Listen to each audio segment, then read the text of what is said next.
El mejor programa, solo hoy, quién sabe ayer, quién sabe mañana. Empezamos pie derecho.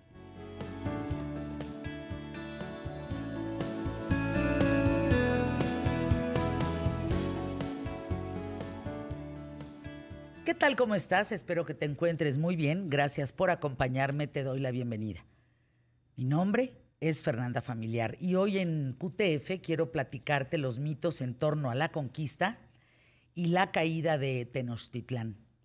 El próximo 13 de agosto se cumplen 500 años de la batalla entre mexicas y españoles, por la cual pues, se marca el derrumbe del llamado Imperio Azteca. Quiero decirles, sin embargo, que la historia oficial nos ha vendido una realidad muy romántica, que suele estar llena de imprecisiones y alejada justamente de la verdad. Para empezar, menos del 1% de los combatientes que sitiaron Tenochtitlán eran españoles.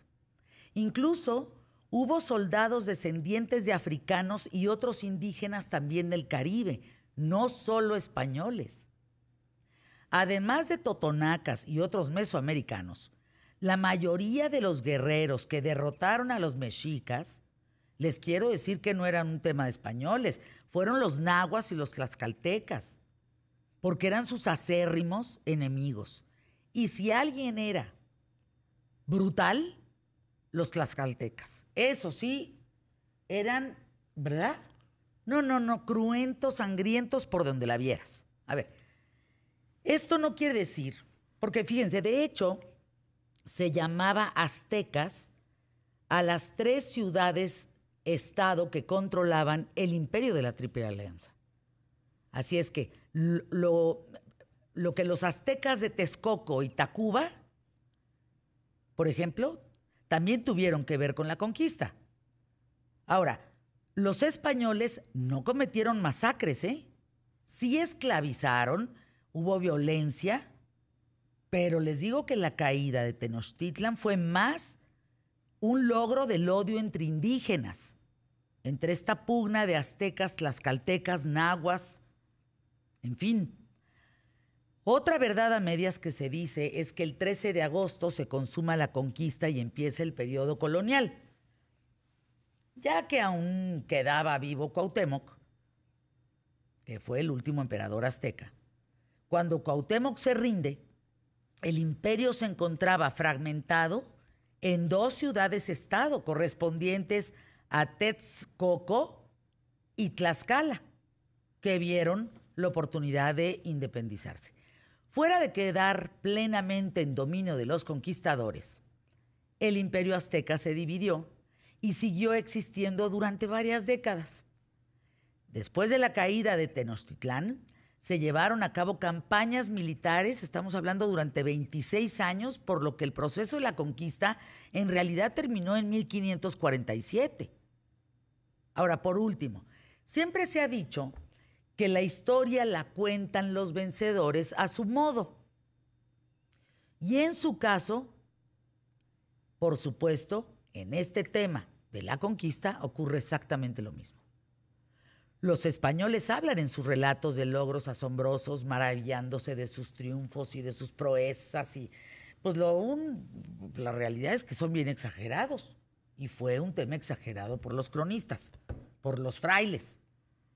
Fíjense, hay 3 factores característicos en estas narraciones, siendo la primera que Dios siempre estuvo de su lado. Es decir, los españoles cristianos decían eso. Dios siempre ha estado de nuestro lado y por eso hemos ganado. En segundo lugar, Hernán Cortés siempre califica a sus soldados de personas indomables con el hábito de ganar, pero de ninguna manera los españoles fueron tan sangrientos como los propios indígenas mexicanos, ¿no? Como los tlaxcaltecas, como los mexicas, ¿no? Eran terribles.